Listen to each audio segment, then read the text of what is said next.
Do you want to know more about black holes? Do you want to know how to be made into spaghetti? Do you want to know how black holes break physics? Ooh.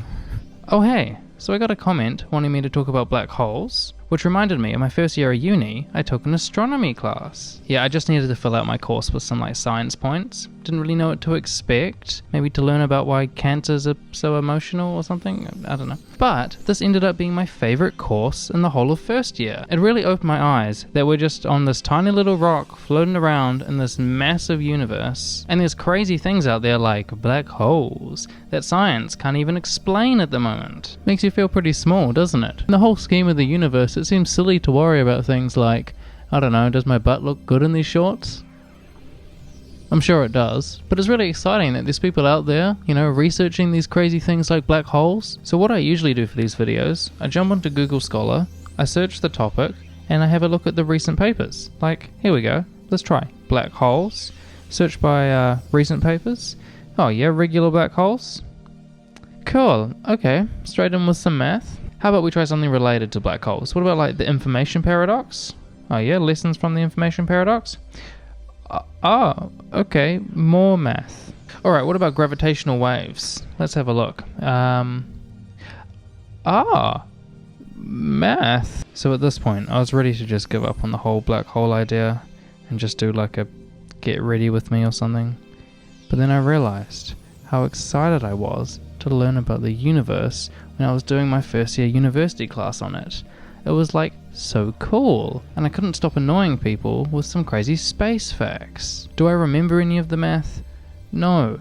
As soon as the exam was done, it's gone, completely out my mind. But what I did remember is if you get too close to a black hole, you get spaghettified. And yes, it is a real scientific term. Wow, that's so crazy.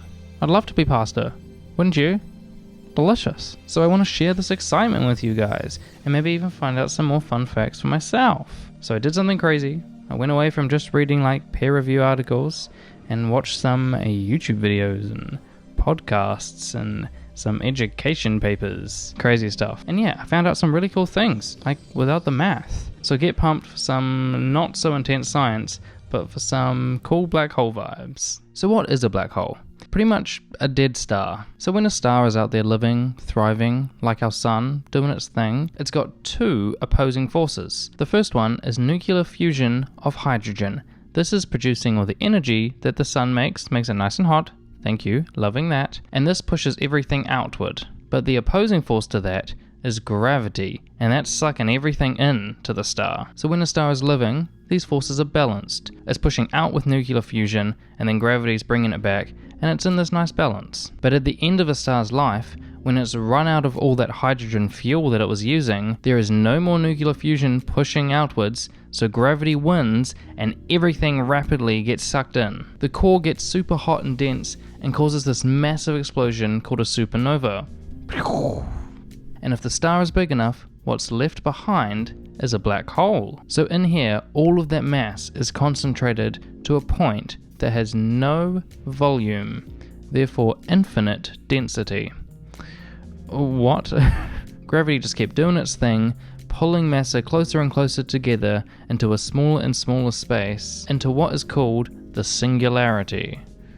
All the singularities, put your hands up. Whoa. Whoa, whoa, whoa, whoa, whoa. And at the singularity, physics breaks down and can't explain what is going on. Neither can I. So obviously the pull of gravity around this is going to be pretty strong. So if you think about on Earth, where we are, right here, people can jump off the ground a little bit, and then they fall back down because of gravity. Think about maybe on a bigger planet, like Jupiter. I don't think you'd be able to jump very high at all. Your legs are probably going to just get crushed under the gravity. Now let's think about being on a black hole. You wouldn't be able to jump, unfortunately. Okay, what about trying to shine a flashlight up at the sky? Get wrecked. Even the light is pulled back down from gravity. So this area around a black hole where even light can't escape from its gravity is called the event horizon. So anything that passes over that event horizon, you ain't getting that back. That's gone forever. So some important things about black holes is that they are a sphere. Maybe it's squished a little bit from spinning around, like the Earth is squished a little bit, but it's mainly a sphere. So they're not a hole, not like a 2D hole, or not a funnel or some other things. I feel like I was getting funnel vibes, but like, I didn't really put much thought into it. And also, it's definitely not a vacuum cleaner either. That's in that cupboard downstairs. But also, it doesn't act like a vacuum cleaner. So black holes don't have like any special sucking powers. It's just gravity. A whole lot of gravity, but definitely just gravity doing the sucking. So this means things can like orbit them. Like there's a black hole in the center of our galaxy, in the Milky Way, and things are spinning around that. We're not getting sucked in, so that's good. Really, the only difference is that with a black hole, the gravity is so strong that not even light can escape. So yes, not super sucky vacuum powers, just gravity being strong. Okay, cool. So like, when do we turn into pasta? Spaghetti? So first, we need to talk about general relativity. Now this is a real fun theory that Albert Einstein came up with, like in the early 1900s. And what that pretty much says is that we're living in space-time. That means we're living in a world that has 3 dimensions of space and 1 dimension of time. So a total of 4 dimensions. And he says that mass can curve space-time. Oh, that's very fun. A classic analogy is like a trampoline, where the trampoline is space-time. And you have a bowling ball in the middle that can be like a big massive object, and you can see if you put it there, it's gonna like curve space-time down. So if you have some like little marbles and you put them near the edge, they're gonna roll in towards the big massive object. And he says this is what gravity is, just the curving of space-time. Very cool. So a year after, when Einstein came up with all these general relativity equations, scary math things that just explain what we just said, this guy Schwarzschild, what a cool name, he solved these equations which predicted that black holes actually exist. He would have been like, wow, that's crazy. Haven't seen one of those. Probably because they're black. But his solutions to these equations were saying that a black hole is not rotating. It's just there, it's just chilling, it's static. Which is probably quite unlikely because like pretty much everything in space just spins, right? The Earth's spinning, we're spinning around the sun spins. So if these stars are already spinning, when they turn into a black hole, the black hole is probably spinning as well. So it wasn't until 1963, a whole 47 years later, that a mathematician from New Zealand came around, Roy Kerr, very cool, and he found a solution to these equations that predicted a black hole that does rotate. Wow! He called these the Kerr black hole. Nice name, I like it. And this describes the black holes that are actually like out there in space. So wow! Great work from New Zealand. Very cool. Nice work, Roy. Amazing. So now we have a solution to Einstein's equations which predict a rotating black hole. So what does it predict that happens if we get close to a black hole? Just want to go up and say hi to one. Firstly, you will get spaghettified. Yes, we got back to the pasta. This is a phenomenon predicted by Stephen Hawking, and it pretty much says that as you get closer to a black hole, you're going to be stretched and stretched so long that you'll end up being like a long line of subatomic particles, stretched like spaghetti.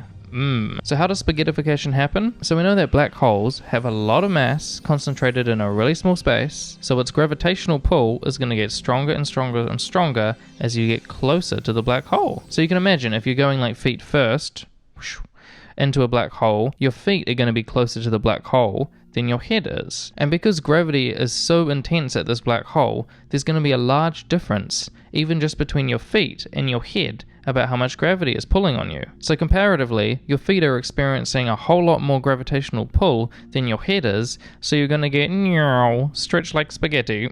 So the power of the spaghettification from the gravitational pull can be thought of as if you were like hanging by your head.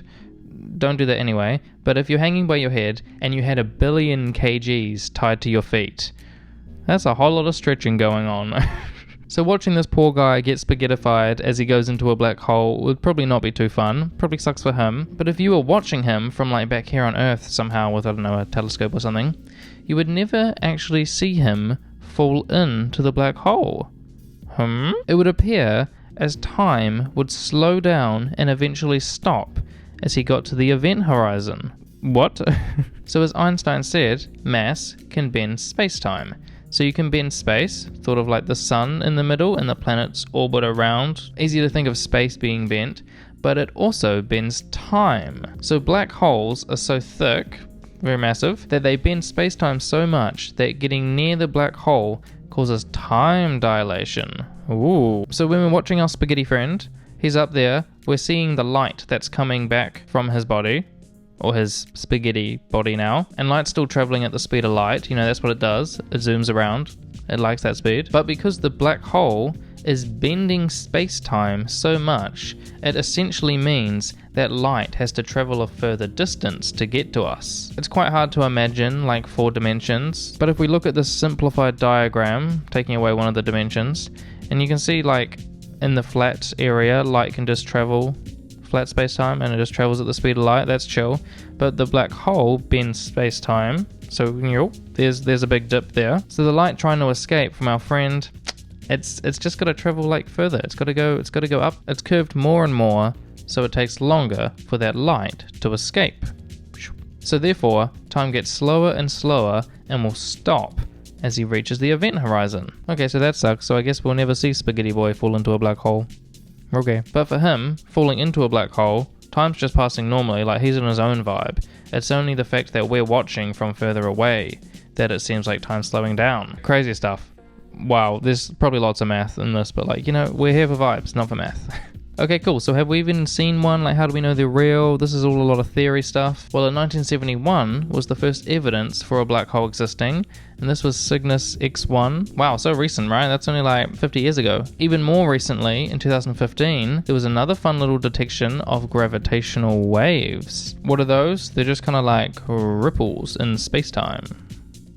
These gravitational waves are probably quite weak, so to be able to detect them, you probably need something crazy to go down. Maybe like 2 black holes crashing into each other that are like both 30 times the size of our sun.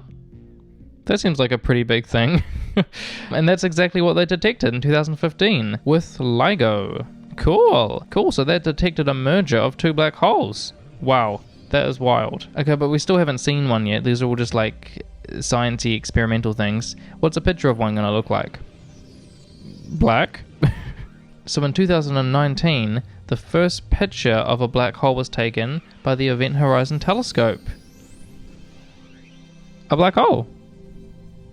Cool, it's been there the whole time. So obviously the black hole is black, light can't escape, but that's the bit like in the middle, the blackness. But you see some stuff around the outside, like a fun little swirly disk. What is that? So that is the accretion disk of the black hole. It's pretty much just like a whole bunch of hot matter that's like swirling around the black hole. It's just picked up some matter, maybe from like a nearby star or space stuff, you know, that's floating around. And because the black hole's rotating, kind of spreads out into like a pancake disk that's like orbiting around the black hole. So this matter like heats up because of like the friction and the gravitational forces and whatnot, and it creates light. And a super cool thing that happens because of the rotating matter around is called Doppler beaming. We know the Doppler effect, like when you hear like a train coming towards you and it sounds like meow. Yep, that's how a train sounds. Because like the bunching up of the sound waves, but a black hole rotates the matter so fast around that you're seeing bunching up of light waves. So on one side of the black hole, it's brighter and bluer light, and the other side, it's dimmer and redder light. So this matter can orbit around the black hole. If it gets a bit too close, it can kind of go down like a drain, and it can feed the black hole.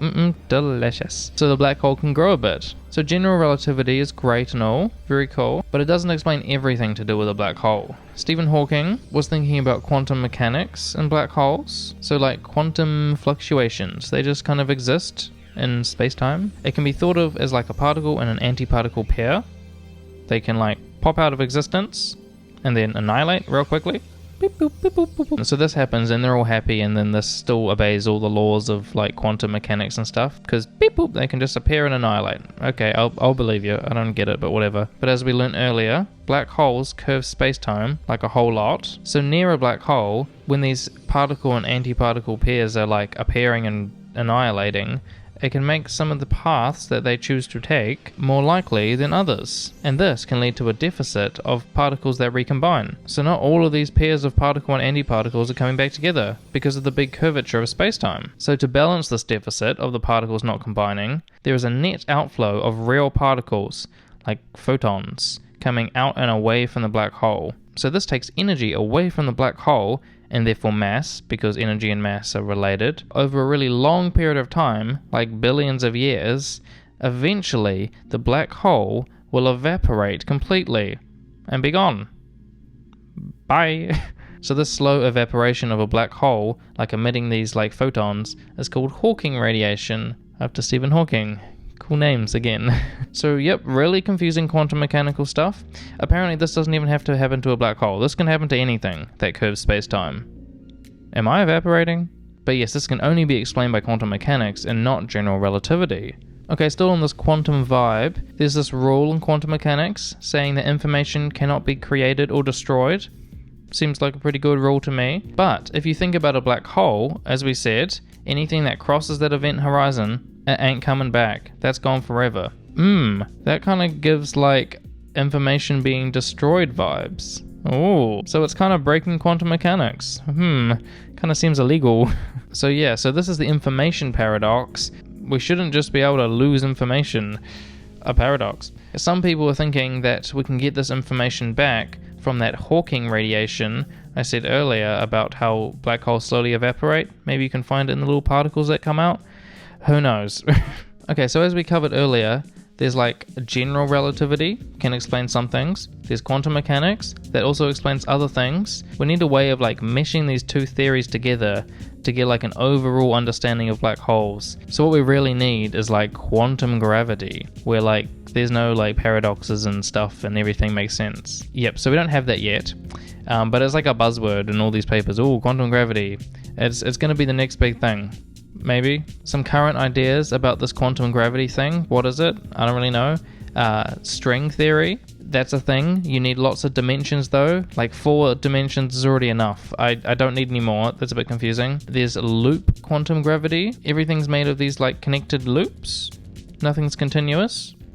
Quantizing everything. Yeah, I don't really know. Neither do the scientists. So like, yeah. Okay, let's end with some spooky stuff that I don't understand about black holes. So there could be these things called primordial black holes. These were created within the first second of the universe. These bad boys might not even evaporate if they get to like a tiny length like the Planck length. Maybe they don't evaporate anymore. So maybe they're just all around us. Right now, there's like little black holes. Maybe they make up some of dark matter. Oh, do I understand this? No. Does anyone else? Not 100%. Another spooky thing is the ergosphere, which is like around the outside of a black hole. In here, space-time gets dragged around while the black hole is spinning. In here, in addition to getting spaghettified, you would probably also be able to see the back of your own head because space-time is warped and swirled around so much. Wow. There could be these things called white holes, opposite of a black hole. These bad boys are only theoretical, but they could exist, be the opposite, start spewing stuff out, and nothing can come inside. Very cool. And there's also like wormholes. I don't even know where to begin with that. It's just crazy stuff. Wowee. Aren't black holes crazy? I don't really understand much about them, but then again, neither do the scientists that study them. So it's chill. There's obviously a lot of math that goes into like black holes and physics and all of this stuff, but you don't need to understand the math to get excited about the cool concepts and ideas. So I hope you learned something new and exciting about black holes. I'm sure I did. Learning is so fun. Oh yeah.